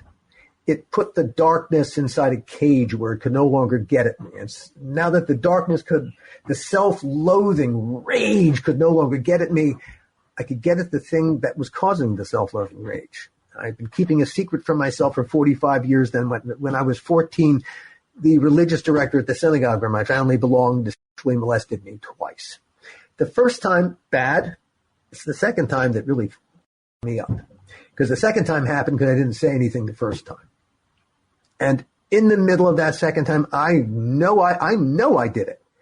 I said to myself, "This is your fault. This is all your fault that this is happening." Now, that's bullshit. It is not a 14-year-old's fault that an adult is using them as a sex toy. That's not true. But our emotions don't necessarily work along those lines. And now I set a template of two things, of blaming myself for things that you probably shouldn't be blaming yourself for. And then when you go to fix those things, well, you're not fixing the actual problem. And when you take the blame for things that you have nothing to do with, you're not helping anybody. And so, all right, this is a one template that's set and the other of self-loathing. But now that all of that was gone, I bumped into another thing. If you can't tell your own story to yourself. Can you really tell anyone else's story? No. No. You can't. You can never tell anyone else's story anyway. You can only tell your interpretation of somebody else's story. Yes. But once I could tell my story to myself, I could help other people tell their stories. I cannot crawl inside their heads, but it is so true what they say about the truth setting you free. It did. I went from being, I'll pat myself on the back, a really good writer to being a storyteller. And that became my obsession, my purpose, everything in my little... So you spent a lot of years working really hard to become a podcaster. Well, here's what happened. That's what I did. I kind of got sucked into it. During the pandemic, a Tales from the Crypt fan group, 3 guys from around the country, fathers, they were both fathers as well, they started a podcast called Dads from the Crypt. They reviewed all the episodes of Tales from the Crypt and gave parenting advice. Nice. One of the dads, Jason, contacted me. He said, hey, we're going to be reviewing one of the episodes you wrote. You want to sit in with us? And I said, well, that sounds like fun. Sure. And I sat in and we had a great time. A few weeks later, he contacted me again. He said, we're going to be reviewing Bordello of Blood. You want to sit in? And I said, Jason, the story of the making of Bordello of Blood is not a half-hour conversation with you. It's a podcast unto itself. And that's what launched my first podcast, the How Not to Make a Movie podcast, The Making of Bordello of Blood. And that thing's a hit, right? That has done very well. That's it's in its 4th season. It's on hiatus because I've got 6 other podcasts out in the world now and a dozen on the way. I really enjoy telling my story through the podcasting medium because there were conversations I had, but I also produced segments where I tried to take you inside the experience wherever I could. Yeah, you have an insider's view of a couple of things, apparently. But then during the 2nd or 3rd season, a friend approached me with a story that he wanted to turn into a TV series. Now, the movie and TV business are seriously fucked up. Seriously fucked up. It's under the best of circumstances. In the old days, it was hard to get anything made. Oh yeah. It's almost impossible now. The economics are just, they're completely screwed up. But all right, under the best of circumstances, it was still to turn an idea, take an idea from my head and turn it into a TV series, to write the script under the average is 10 years to go from the idea to produced. It takes that long. But let's say you're lucky and you're good, 3 years. All right. Now the script is done. You can't just hand the script to the handful of executives that are going to make the decision, are we going to develop this or not? You got to create a Bible because you wrote, if it's a TV series, you wrote season 1, episode 1. Well, you want to sell a TV series. What happens episodes 2, 3, 4, 5? What happens this whole season? Season 2, season 3, season 4. You got to know all that before they start spending their money. They got to have some idea of what they're investing their money in. Well, that Bible doesn't write itself. That's another year. And as you go back and forth, the Bible suddenly informs the script, and the script informs the Bible. You're going to be rewriting the most. This could take you another year. Or let's say you're up to 5 years. Now you're ready for the marketplace to get these apes to read the stuff you spent 5 years working on. You have to induce them by creating what's called a pitch deck. And that's a PowerPoint presentation, a comic book version, more or less, spare words, a couple of words here and there, images to convey, or what is it you want me to read? Just to get these fucking apes to read the material. And if they read it and they say yes, that's just at the opening to the meat grinder. There are still thousands of ways to die, thousands of animals standing in your way. And at any point, any one of those animals can kill your project just because they're a. And when you that's who knows what kind of sausage is going to come out the other end of this process. At the very beginning of it, from a creative standpoint, if you are lucky enough for them to go, okay, we'll develop this from the writer's point of view, I'm going to have to sign what's called a certificate of authorship, and it's because of the distribution of a movie and a TV series. You can't have one person in the creative chain going, well, I got a problem with this particular thing. They could hold up the whole thing around the world in perpetuity. And so what happens is you sign a certificate of authorship, which is in essence a buyout. And you have to give up all rights in perpetuity throughout the known universe forever, in perpetuity, forever and ever and ever. So you lose all control if you want to get paid going through the normal system.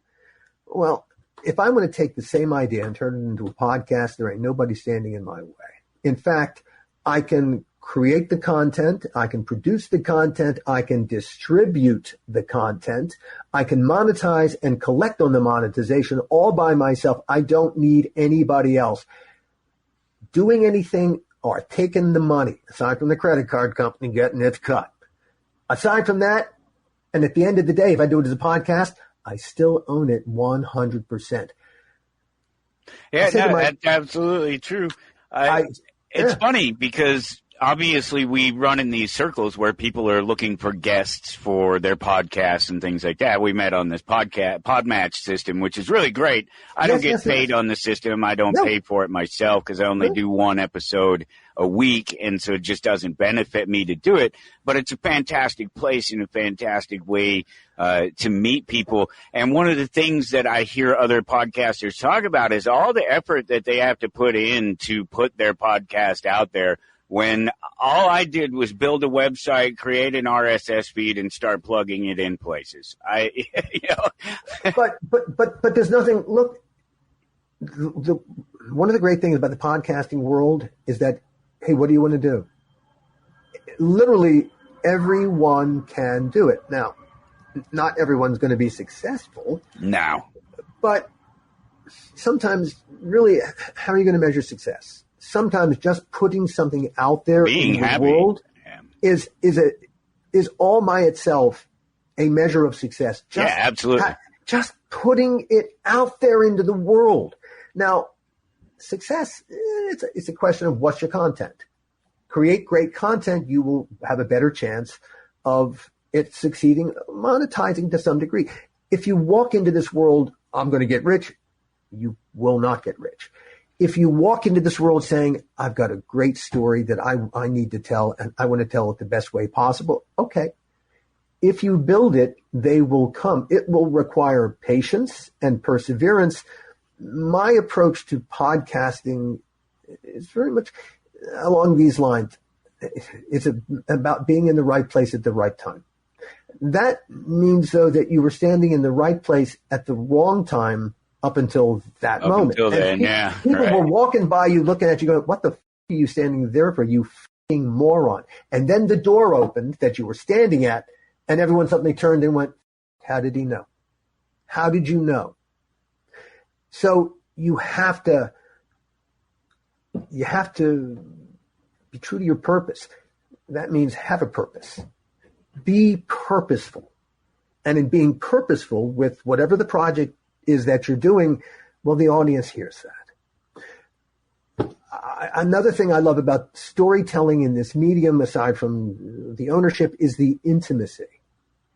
People take our voices in our stories and they listen headphones, earpods. The car is really just a giant sound pod. And they take our voices in our stories. They put them into the most intimate spaces between their ears, inside their heads. It's such an intimate relationship. In the old days where we created TV shows, there were no streaming world, so the profitability came via syndication. Syndication required 65 episodes minimum because an ad cycle is 13 weeks. You syndicate a show, it's 5 days a week, Monday to Friday, 5 times the ad cycle, 13, 65. So if you could do 65 episodes, then you had a chance of profitability. That meant when you came up with ideas, this had to be an idea that could be repeatable 65 times. So 65 variations on a theme. And that's why in the old days, no one came up with shows a story that went all the way through, because at the profitability point where people were going to be watching, they'd be watching it all out of sequence. Friends or ER. Well, and nobody's going to follow it anyway. No. So the goal was you had to create characters that people wanted in their living rooms, because that's how most people consumed TV back in the days. You had to want to watch JR. You wanted JR in your living room because, in essence, that's where you were experiencing him. Yeah. Podcasting works very much the same way, in that people want to have our voices inside their heads. It's our voices and our integrity. Now, here's the other thing. I hired a lot of actors over the course of my career, but I can tell you one thing. I never hired a single one of them to act. The last thing I ever wanted them to do. You're doing a play. Yeah. The people in the back row got to see and hear you. You got to act. But the camera's right in your face. If you act, it'll see you. I need actors for the camera to be as nakedly themselves, honest about their emotions at key moments, like a light switch. They got to turn it on. And it's like, I don't need you to act sad. I don't need you to act angry. I need you to be it. And that's what successful acting is, because the camera, like the microphone, is a meter. And it sees acting, and the microphone hears artifice. Yes. It hears inauthenticity. And the audience picks it up. Something in our animal senses hears, and you go, this is garbage. That, too, is part of podcasting's superpower. And storytelling in this medium allows you, because of that intimacy, to tell a story on a more granular level than you can tell in any other medium. Now, look, there are no executives telling you, you can't do this, you can't do that. There's no time constraints. Exactly. So I have time constraints. I'm on a network, so I have to fit my show into it. But outside of the presentation on the network, I can go as long as I want. Your only obligation is to the audience. Don't bore your audience. Now, your audience is there because of the nature of this material, and they probably want to go as deep as you want to go. You hope, right? but you still have to respect how you're going to transmit this story to your audience. You still have to respect the storytelling process. You still got to recognize yourself. What's the actual story here? Because there is a story, and what's the best way to tell the story so as to either not give it away too soon, or if it's meant to be funny, how best to set the audience up for why this is so funny, or why it's tragic, or why it's sad. And you got to understand human beings, and hopefully you also want to tell the story in a way that's a little fresh. That, the audience's expectations, you use them against them. And then suddenly they understand what your story is really about, and you've blown their minds because now they know something they did not know before. Well, it's interesting because it's an interesting paradigm that exists between Hollywood right now and normal people, because one of the reasons that Jimmy Fallon has a problem with viewership is not any particular reason, not that he's not funny, not that they don't have great writers, not that it's too political or not political enough. There's all of these things play into it, but the reality is that what he does is something that people do every single day now from the basement of their home, and actors and people do from the basement of their home. Nobody needs Jimmy Fallon to interview the latest person from the Best Picture or whatever, the brand new TV show that everybody's watching. Nobody needs Jimmy Fallon to do that anymore because they're already doing it. There's already a podcast for the show. The podcast airs right after the show with the people who made the show. They don't need Jimmy Fallon anymore. A better interview in the podcast. And a better interview, because they're a part of it. Yeah, and it's more honest, everything about it. Just the moment it starts, the TV is all artifice. It's all and I can't believe it's still going, frankly. I really can't. I can't believe that TV is still a thing. Network TV is slowly dying. My kids are in their 20s, and then the only thing my son ever watches on network TV is a football game. I'm in my 50s, and I haven't had television, network television, since like 1998. I plugged a computer into my TV one day and never went back. it got less and less interesting now HBO changed television. Yeah, because it changed the model from syndication driven to subscriber driven. So yeah. Give the subscribers what they want, and let the creators tell their stories, like you've been talking about. Indeed, and then Netflix built upon the HBO model, and they said, "Hey, what if we give you the whole story at once?" And suddenly, yeah. That's a big point. That was one of the things I was going to make. Is one of the big things. That's what I said about this paradigm between Hollywood and the podcasters. Another function of it is that it's not just that they're there and they can talk about all these things. It's that direct connection and that ability to, like with the Netflix thing. Disney has a huge problem with this.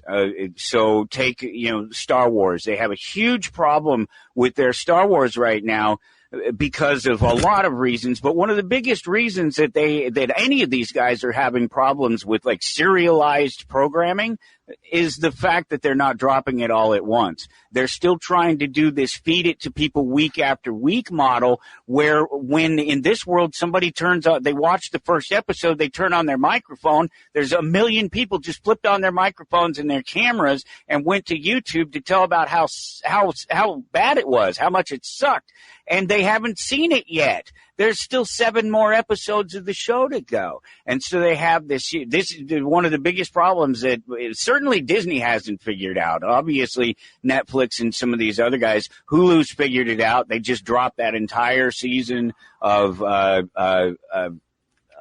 Hank Hill and King of the Hill. They just dropped an entire season. They didn't do the week after week after week thing and let people say, oh, well, it's old and they're tired and they can't do it anymore and there's too much woke agenda and there's all this other shit that they got to throw in there that doesn't exist if they're not given the chance. There's one large problem, and this is why Netflix won the streaming wars and pretty much everyone else. Disney also survived because they do have certain product.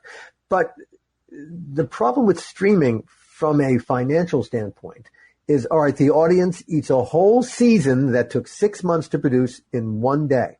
Yep. And then they look at you the next day, they say, okay. Where's more? More. Give me more. And you say, well, give me 6 months. I don't want to wait that long. But it's not just the time, it's the money. Yeah. It's because keep in mind, the profit doesn't come just because a few people start streaming it.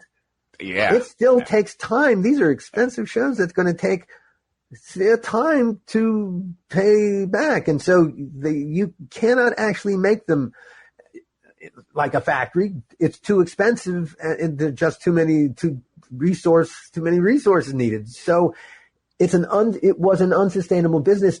Even just to keep it going, if you could, you would have to get thousands of new subscribers every single month. All the time, just for it to be sustainable. Well, that's never going to happen. You're going to cap out at some point, and that's just going to be it. So they're caught between a rock and a hard place. And going forward, it's going to be a harder and harder environment for creatives. Because also, somewhat. But also, to get into those bigger peaks and the places where everybody's doing the thing, where the big party is being had, but really the on the other end of the spectrum is what we've been talking about this entire time, is the fact that it's completely open and that you can do it now for nothing. That if you want to make your passion piece, you want your voice to be heard, you want to produce a piece of art, you can. There's nothing stopping you from doing it, putting the distribution out there, doing it all yourself. There never was anything necessarily stopping you from it. There's always the Hollywood old guard, of course, but they've lost that power now with instant direct distribution from creator to the person who wants it. The key word is distribution. Yeah. All right. And here's where podcasting just changed everything. To make a TV show, to make 5 minutes of video, yeah, I can do that myself. 10 minutes of video, 15, yeah, okay. But past a certain point, if I want to do it regularly, you need more.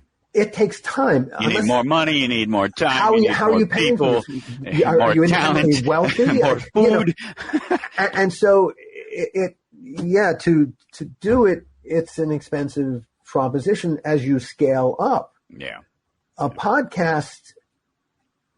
Look, yeah, you can do this with the multitude. You can do this with a lot of money. It's wonderful. I look forward to having that experience in my future. But right now, I can do this as a one-man band. Yeah. And that's what I do. I have my podcast partners, the people whose stories I'm telling, Donna Hall with The Hall Closet, and Hal in the Donor and DNA horror story, and David Swanson with Just the Photographer with David Swanson. He's a Pulitzer Prize winning photojournalist telling his story about what it's like to do his job, or even the one that's about to start dropping, Dead Drop with John Kiriakou. Yeah, that one sounded the most famous spy in the world, maybe, and just telling his story about. Yeah, we're just producing the first episodes right now. Holy cow! Man, if you like spy stories, this is what makes a spy tick from really down to the mitochondrial level. Oh my gosh, it's a deep novelistic dive into how spies think. That's awesome that you get the opportunity to do that. Podcasting is the only way. It pays away. Man, all you got to do is just know somebody and convince them to sit down with you for a few minutes. or at least be in the spot, you know? There are two jobs, and you can't do both at the same time. You can tell a story or you can sell a story. Mm. And really the time, you have to. My decision up until now has been telling stories, because I wanted to build a catalog of stories and say, here's what we do. Because there's a kind of house style, but now the work of selling is, for instance, I'm here talking to you. You can spend ad dollars. That's something you can do, and that can be effective, but it's expensive. The best way to tell the world that a podcast exists is just like what you and I are doing, is via other podcasts, because it's the podcast audiences that are listening to podcasts and are looking for great content. Oh, and they're constantly asking each other. They ask each other, "What are you listening to? What podcast are you tuned into? What's on your radar right now?" They're constantly sharing. It is the information delivery system of the future and the now. It's what's also very attractive about it from a creative and a business standpoint. It's the wild, wild west. Yeah. People are making significant money in it, and more people will do better in it. But, again, the thing that should be motivating you to get into this is make great content. The story, the art. Everything should flow from that. If it doesn't, what are you doing it for?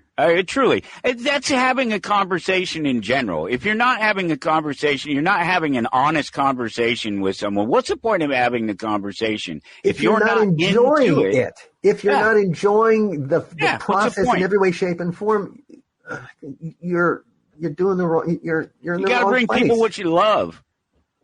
Because that's I can tell. People want to hear. You said it earlier. You can hear it in the voice. That's something that, as an old school radio guy, that you learn right away. This is radio. This is radio. And I'm an old school radio guy. And they tell you got to project those emotions.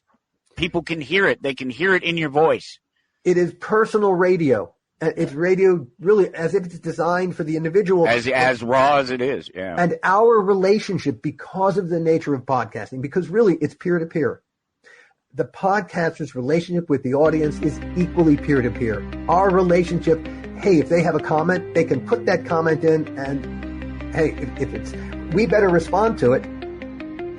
We better acknowledge it, because that could start a firestorm all by itself by thinking you can ignore your absolutely. audience. No, that's all you can hope. Tell the story and let the story take itself and let itself go forward. We got less than a minute left. If you got any last thought to drop in there real quick. Not that we can't do this again, but I do have my network constraints. No. But really and truly, if you want to be in the podcasting business, have a specific purpose. Understand that every podcast is telling a specific story. Know what story you want to tell, and then be passionate about telling it. And I think that's true in life. I think that's true in relationships. Be true to yourself. Know who you are. Know who you are. And I think that's a fantastic note to leave it on, because if there's nothing I want people to take away from my shows every week, it's not about me, it's about yourself. It's something you heard, something I did, something I said, something the guest said that you take away for yourself, not of me. So I thank you, Alan Katz. Thank you so much. My pleasure. Love to do it again sometime. The rest of you, I will catch up with you next week. Until then, take care. You're listening to Toward Anarchy on the Republic Broadcasting Network.